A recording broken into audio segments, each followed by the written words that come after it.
So the virtues we want to look at now are purity or chastity, humility, patience, and charity.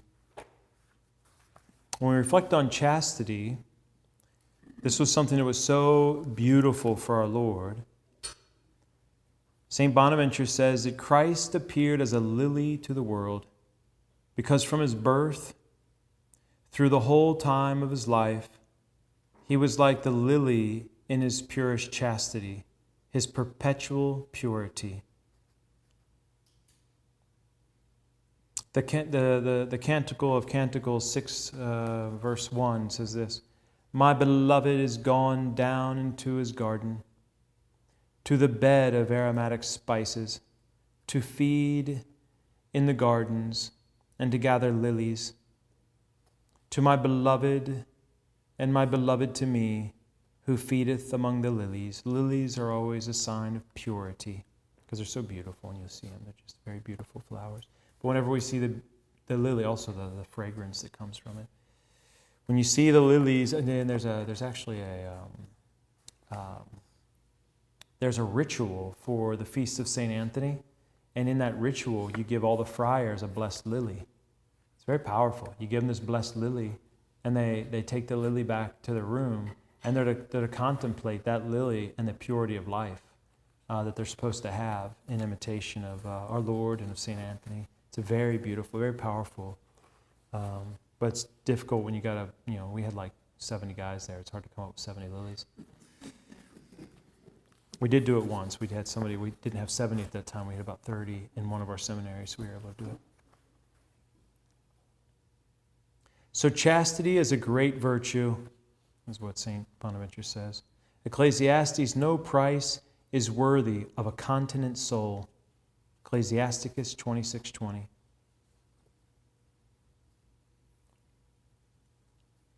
So what we're seeking here is dominion, order and dominion, because we understand that there are different states of life here.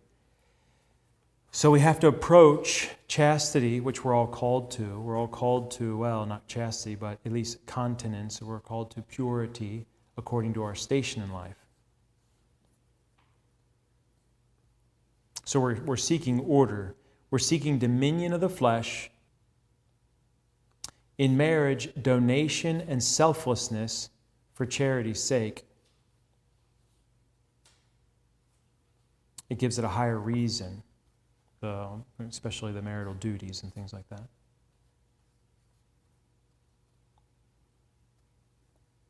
There is, I'm not going to read it, but there's, of course, the long, beautiful chapter about, wives being subject to their husbands and husbands being the head, and from Ephesians 5:21 through 33. That's always something very good for you married folks to contemplate, meditate on. The two becoming one flesh.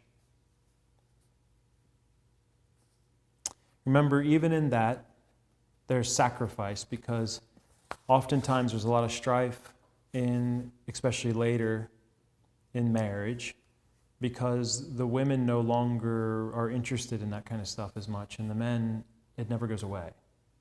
So there's a difficulty there. There tends to be kind of and I talk to some of the men who get very, very discouraged. The women feel used and the men feel abandoned, and so there becomes strife. But we remember in marriage there's donation. That's actually what the act of love is. The act of love in marriage is the yes, the total abandonment in the yes, no matter what that means. So it's a giving up of one's own self, one's own rights in some regard. And so in that way, we think of it also the way we think of it in that being subject that we talked about before, making ourselves subject to others. That's where there has to be the total donation on both sides. But neither side is going to fully understand, because men don't always understand women and women don't always understand men. That's why there's complementarity and total donation. Your lack of understanding for the other and your patience for the other is what helps sanctify you. It's difficult, but you chose it. And so it's a difficulty you're receiving grace to be sanctified in. That's the beautiful part of it. So even in these things, talking about these kind of things, it's, I guess especially kind of to pick on the ladies for a while, it's not to say, hey, we get to be pure. I have all the reason in the world to keep saying no. That's not what we're trying to say. But to have the purity in our intentions, especially in the act of love, being considerate for the other. So if you know that there's a consideration, only you are going to know your husband the way you know him. There's a consideration of that, of being able to be able to donate in that way. So to be considerate in that way, because our Lord does see it as a sacrifice. They are sacrifices, and they're worthy sacrifices. They don't seem like it, but they're worthy sacrifices, because God reads your heart. Purity moderates the external acts which of their nature lead to and prepare for sexual union. So it moderates. This is from the spiritual theology manuals. They have to define everything so we know our terms. So it moderates the external acts. Now, even though it says that prepare for sexual union, obviously we have to have purity in people that are not going to use their external faculties for sexual union. And that's a beautiful thing.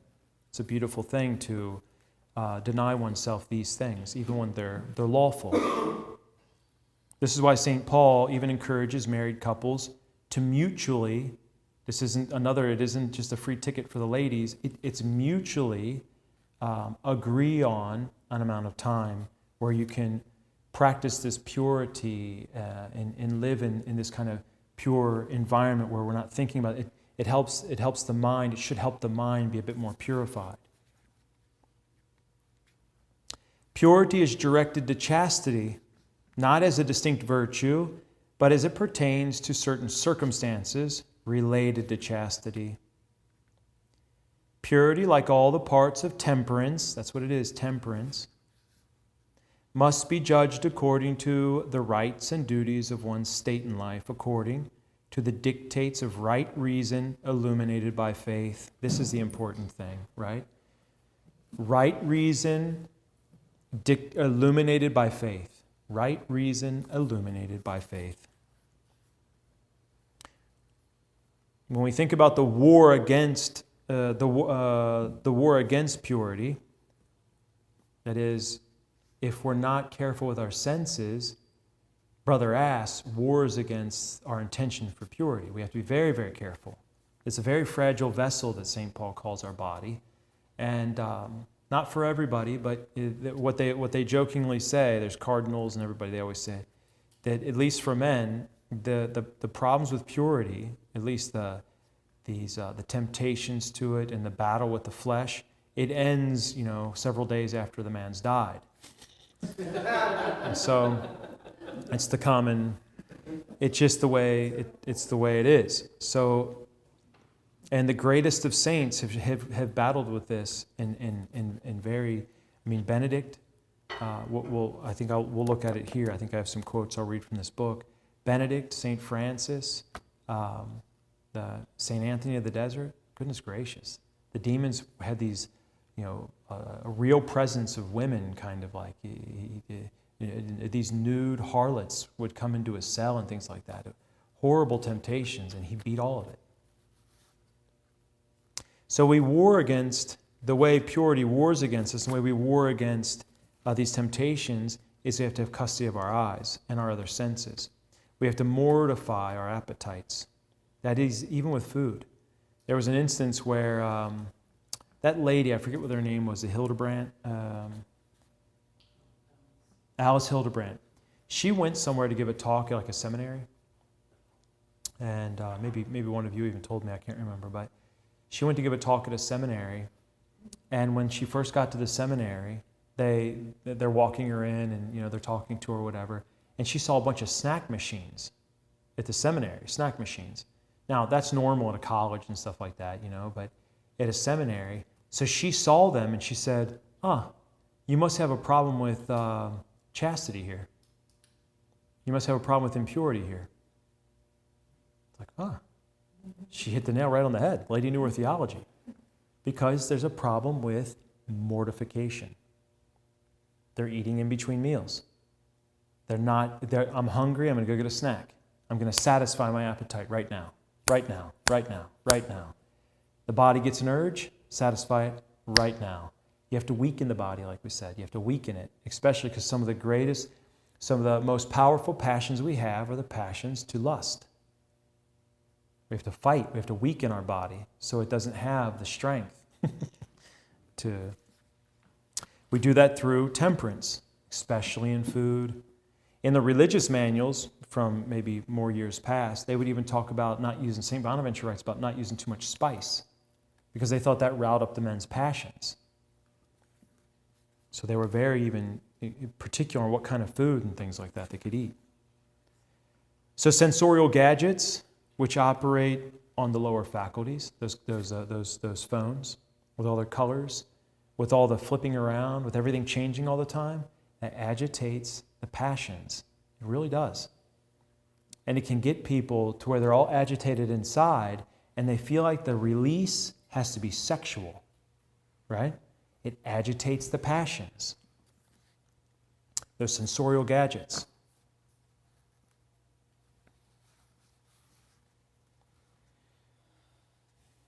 The domestic war with the flesh. I'm going to read a couple of quotes. The domestic war with the flesh means this is the house.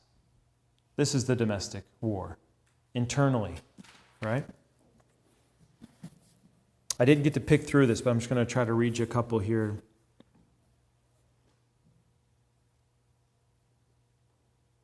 St. Bonaventure says, O soul, in your human dwelling, you have a friendly foe, a neighborly enemy, who returns you evil for good things, and under the pretext of friendship, he becomes a more cruel enemy.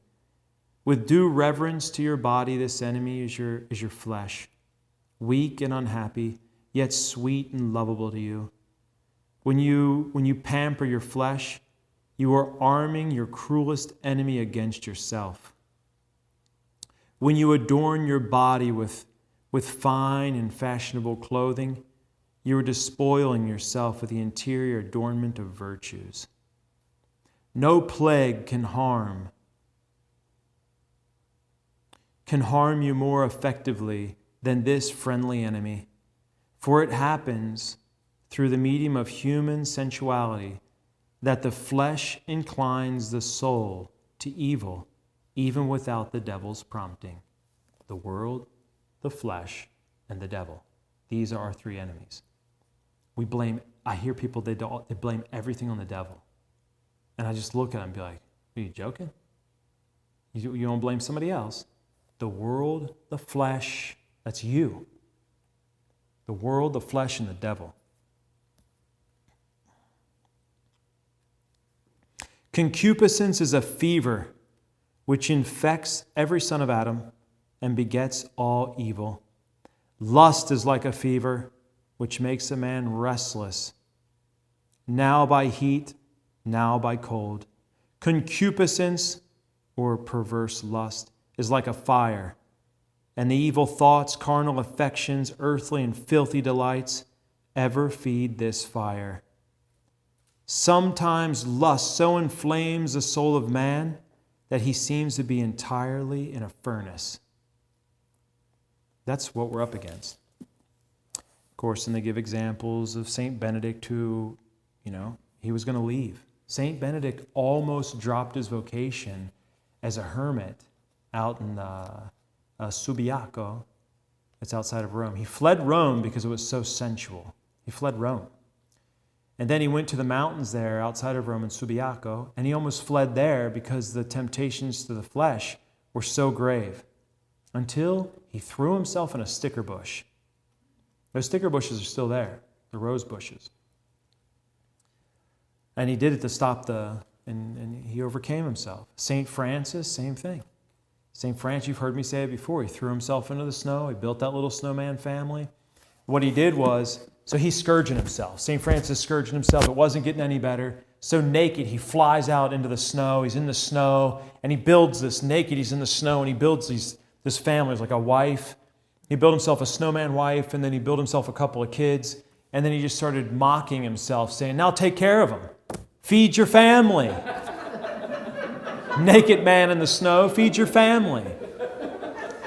And the devil was so horrified by his humility that he fled. The devil fled. And that time, St. Francis. Another time, same thing. St. Francis, probably imitating St. Benedict, threw himself into roses. And that's when the roses retracted their thorns. To this day, those roses don't have thorns. They only grow right there at the 𝐂𝐿𝐿 in Assisi. They've tried to transplant them, and they won't grow.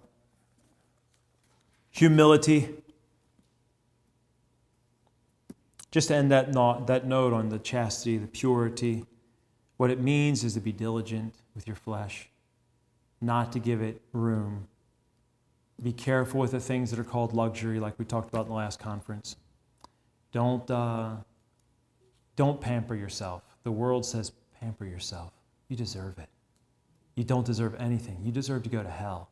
If you've ever been to confession for a mortal sin, you deserve to burn in hell. It's only because of God's good mercy you don't burn in hell. He's given you time to do penance and to prove your love for Him.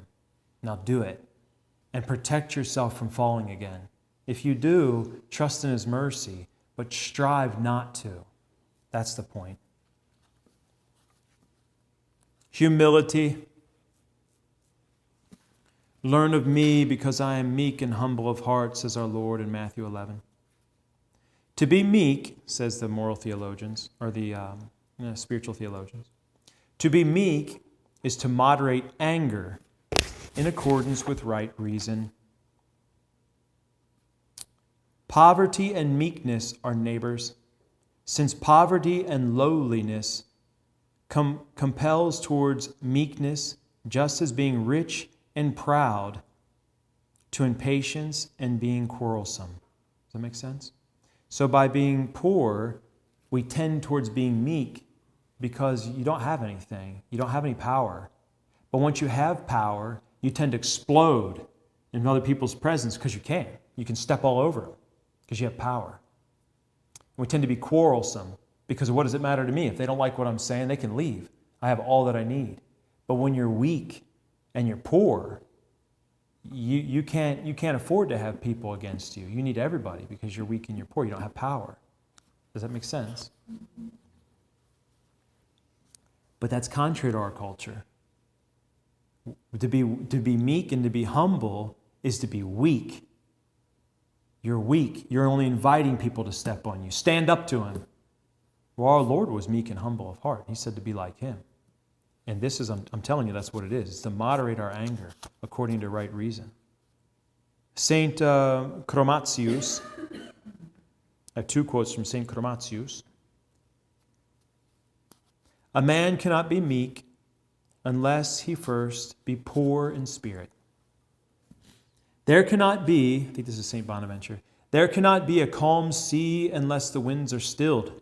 A fire is not put out unless you withdraw the material and the twigs of the thorn bush by which it burns.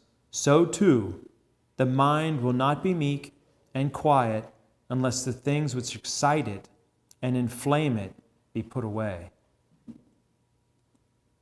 Right? So it's all the disturbances we have in there. And I mean, you know, when you've had kind of a rough day, you'll easily blow up on somebody else. We have to remove all the fuel for the fire to calm down our fire. But in this, they're saying to be meek and to be humble, it also goes with being poor, because the less things that we have, not just materially, but also kind of the power, the whatever else, we have less that's going to cause our fire to flame back up because, well, when you're simple and you're little, you're not going to be doing that. For the meek are those who are gentle, humble, modest, simple in faith, patient under all injury, who set themselves to follow the precepts of the gospel and imitate the Lord's example of meekness. That's from St. 𝐂𝐿𝐿. They're gentle, they're humble, they're modest, they're simple in faith, patient under all injury. We see it with ourselves, especially in traditional Latin Mass communities. You give me what I want or I'm going to come out against you. That's what happens. It happens all the time. You know, especially with this COVID stuff. Some of you saw it happen. You don't give me what I want, And I'll go to, we see it in kind of the more, some modern sectors of the church. Priest doesn't do what they want. They call the bishop, get priest in trouble. This priest talked about contraception. Get him out of here. This priest, he told us we actually have to tithe. Get him out of here. But it happens in the traditional world too. This priest wouldn't be disobedient and go do this. Get him out of here. He won't do what we said. Get him out of here. We see it all the time. We are not being meek and humble of heart. Mostly, I think our culture here in America, we've grown so strong as individuals, at least we've been told that we're strong, that we think it's our job to step on people. Even as Christians, we'll go out to a restaurant and we'll step all over the waitress or the waiter because we're in charge. You need to fill up my drink. Excuse me, I've asked you 3 times. How often do you, we've all seen it. It's a drink. Give the lady a break. She doesn't get paid much. Yeah. Therefore, the meek are those who rule over impatience. They rule over anger, envy, vengefulness. They rule over other disturbances and troubled movements of the soul. Instead of ruling over others, they're ruling over themselves. That's the difference. Do you see the difference? Those who rule over others are impatient and quarrelsome. They're the powerful. Those who rule over themselves, they're the meek and the humble.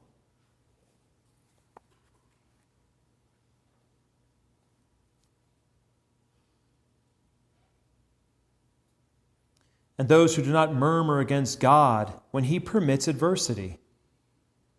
We hear it all the time. Why would God let that happen? I prayed and He let this happen. Things just keep getting worse. You see things getting worse and worse and worse, yet you're still praying, and so you just immediately start to murmur against God. God doesn't do anything wrong. He doesn't ever do anything wrong, and you know that. You know it. You just have to be able to put 2 and 2 together, that He said if bad things happen, there's reason for it, but He'll still make good out of it for those who love Him. That's Romans, right? 8:24, 25, something like that, 8:27. Remember the promise, blessed are the meek and humble of heart, for they shall inherit the land. The promise is to inherit the land. Why the land? Well, I don't care about inheriting the land. I want to go to heaven. Well, the commentary says the land is God. And it says land because those who are meek and humble of heart, they're always getting trampled on by everybody. Because those who aren't meek and humble of heart trample on the meek and humble of heart. That's why we don't want to be meek and humble of heart, because we don't want to be trampled on, so we just trample on everybody. But if we're willing to follow our Lord and be trampled on, to be meek and humble of heart, because those who trample on us take our land from us, is what it is, we receive our possession of land, which is God. He's our land. He's our possession. For those who are meek and humble of heart, you may have your land taken from you now, but I'll give you myself. That sounds pretty good.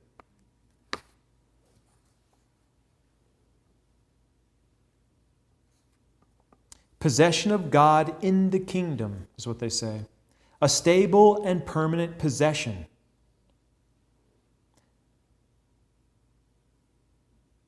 More than the meek,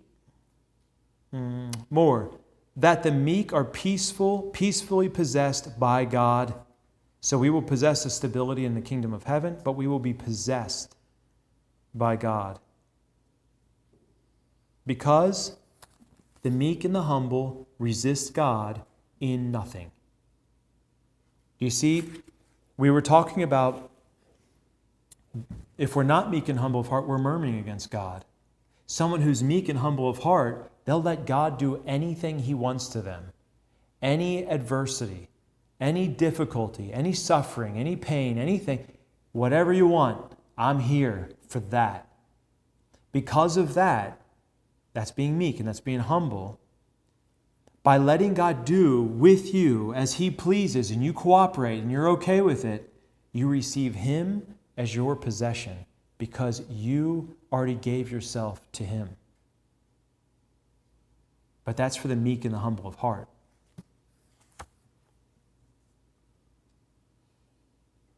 because they resisted him in nothing. Hence in turn they shall possess him in celestial glory. They will receive this land that is God, since their land in this life was so often and has so often been taken from them here on earth by quarrelsome and powerful people. This is what makes it okay. This is what makes it better, when we know quarrelsome and powerful people who trot all over us. You can sit there knowingly, because you're illuminated by faith, and you can smile and say, yes, sir. I will possess your land.